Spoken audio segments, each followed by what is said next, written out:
L'église en Afrique. Comment est-ce que l'église en Afrique participe à appauvrir la société africaine? Comment est-ce que l'église qui a été importée par les colonisateurs appauvrit l'Afrique? Comment est-ce que l'église enferme le cerveau des Africains? Aujourd'hui, on va parler d'un sujet qui est très important. Moi, je te conseille de rester jusqu'à la fin de cette vidéo parce que ça va péter dans cette vidéo. Les Africains exagèrent avec l'église. Avant de commencer la vidéo, fais un like. Mais également, je t'offre en description de cette vidéo, pas un, mais deux petits livrets. Le premier parle de 10 business que tu peux faire en Afrique avec 100 000 francs ou plus. Et le second parle de 5 stratégies que tu dois maîtriser pour pouvoir investir en Afrique. Sans plus tarder, on commence. Générique.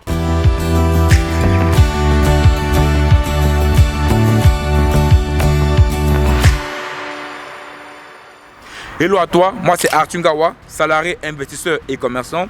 Ici, je parle de stratégie d'investissement et de commerce à faire là où tu résides et en Afrique.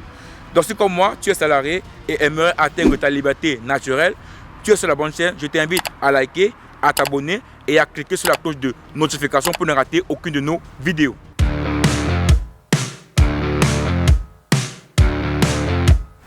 Comme je parlais en introduction de cette vidéo, comment est-ce que l'église, que ce soit catholique, protestant, pentecôtiste, évangéliste, presbytérienne, apostolique, etc. Comment est-ce que l'église appauvrit la société africaine? Regardez-moi dans les yeux. Regardez-moi dans les yeux. Qu'est-ce que l'église apporte en Afrique? Dites-moi. Moi, je suis Camerounais. Au Cameroun, la majorité des terrains bien placés dans la ville de Douala, c'est l'église catholique qui détient ces terrains. Pourquoi est-ce que les Africains ne comprennent pas qu'une croyance aveugle à l'église ne changeront pas leur vie? Je vois beaucoup d'Africains, ils partent à l'église tous les soirs, tous les jours. Ils prient, oh Seigneur, donne-moi la force de pouvoir réussir, donne-moi beaucoup d'argent, donne-moi beaucoup ça, donne-moi... Mais mon frère, tu penses que Dieu va quitter du ciel et venir sur toi jeter de l'argent ou jeter du bonheur sur toi? Mais non, mais non. En Afrique, je remarque qu'il y a deux types d'églises qui marchent très bien. Il y a l'église où il y a des miracles et l'église où il y a des prophéties. L'église des miracles, c'est l'église où une personne est malade, une personne a une maladie incurable et subitement, paf, on fait un miracle, il est guéri.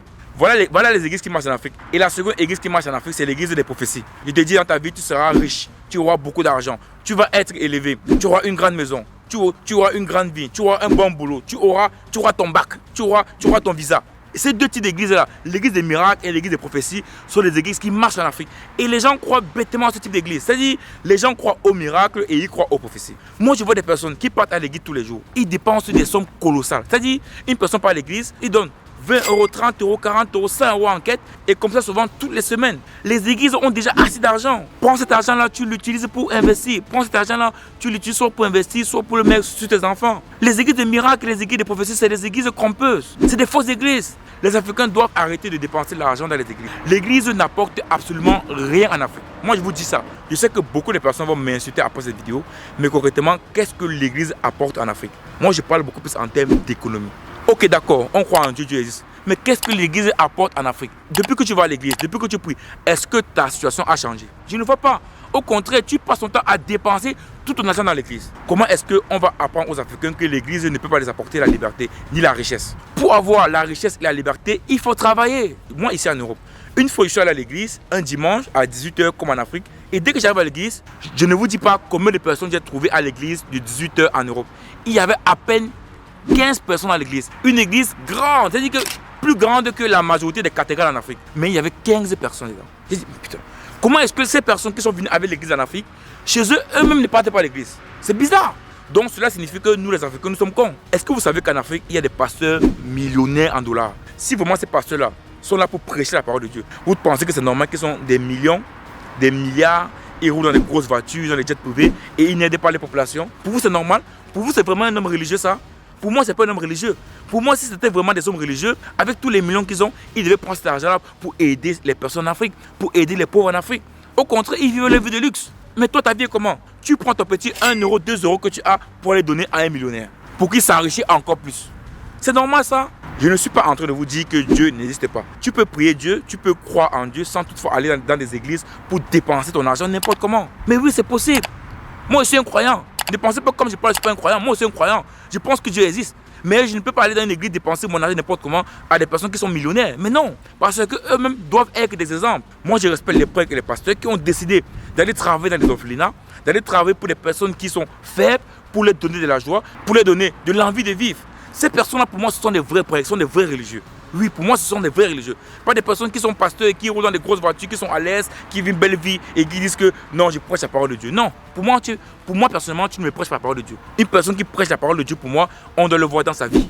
Dans sa vie de tous les jours, on doit le ressentir dans sa vie de tous les jours. Il doit le montrer. C'est pas une personne qui prêche la parole de Dieu qui va rouler une voiture de 100 000 € ou de 100 000 $. Mais non, pour moi, c'est pas normal. Peut-être pour vous, c'est normal, mais pour moi, c'est pas normal. Parce que pour moi, le secteur d'activité là où il est, qui est celui de l'église, ce n'est pas un secteur d'activité où tu dois t'enrichir.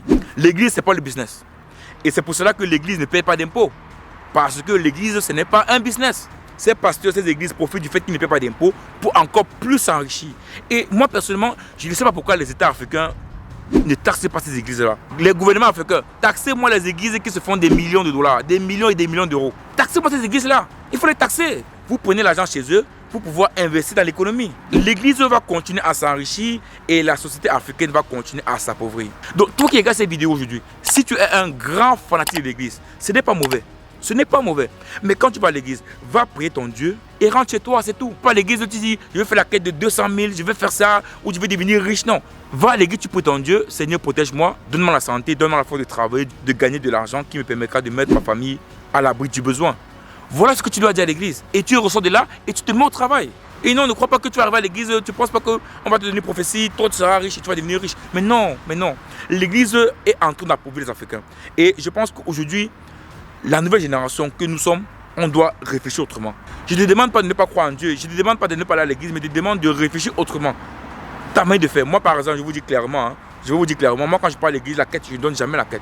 Parce que pour moi, je pense que l'église a assez d'argent. Ils ont des hôpitaux partout, ils ont des terrains partout, ils ont du business partout. Donc ils se font déjà beaucoup d'argent. Pour moi, ça c'est pour moi, je n'ai pas envie de donner 10 € dans une église alors que c'est qu'ils ont déjà beaucoup d'argent. Mieux, je prends cet argent-là, je donne à un clochard, à une personne qui souffre réellement. Moi, personnellement, c'est ma manière de voir les choses. Maintenant, toi, tu peux voir à ta manière. Mais moi, je préfère donner mon argent à une personne qui souffre réellement, qui est malade, que de donner à l'église. Mon argent doit partir soit dans mon business, soit à des personnes qui ont réellement besoin de cet argent-là. Personnellement, je pense que l'église n'a pas besoin de cet argent-là. Donc, les amis, vraiment, essaie de revoir ton approche de l'église. Essaie de revoir la manière dont toi, tu imagines l'église. Est-ce que toi tu penses que l'église va te sortir de la pauvreté? Si tu le penses, laisse-moi te dire que c'est faux. Désolé de te dire, mais c'est faux. Ce n'est pas l'église qui va te sortir de la pauvreté et encore moins qui va sortir l'Afrique de la pauvreté. Là, les amis, détrompez-vous carrément. L'église ne pourra pas permettre à l'Afrique de se développer.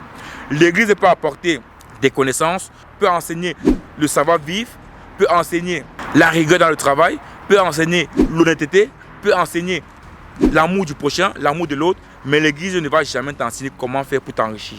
Et toutes les prophéties qu'on dira sur toi à l'église ne vont jamais arriver. Si ton pasteur ou ton prêtre a dit que tu deviendras riche demain, si tu ne te mets pas au travail, désolé, tu resteras pauvre. Parce que la richesse, c'est le travail et non les prophéties. Moi, je pense que l'église est aujourd'hui le plus gros problème en Afrique. Le plus gros problème des Africains. Et c'est pour cela que tu peux voir en Afrique qu'il y a beaucoup d'églises réveillées qui ont vu le jour.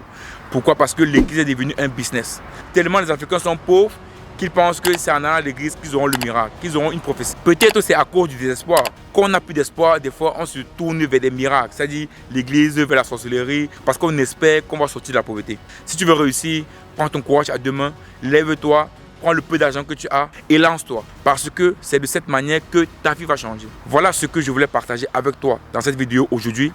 J'espère que la vidéo t'a plu. Dis-moi également ce que toi tu penses des églises en Afrique. Est-ce que comme moi tu penses que les églises se font beaucoup d'argent et n'apportent pas réellement une plus-value dans la société africaine? Abonne-toi si ce n'est pas encore le cas et clique sur la cloche de notification pour ne rater aucune de nos vidéos. À la prochaine pour une nouvelle vidéo. Kiss.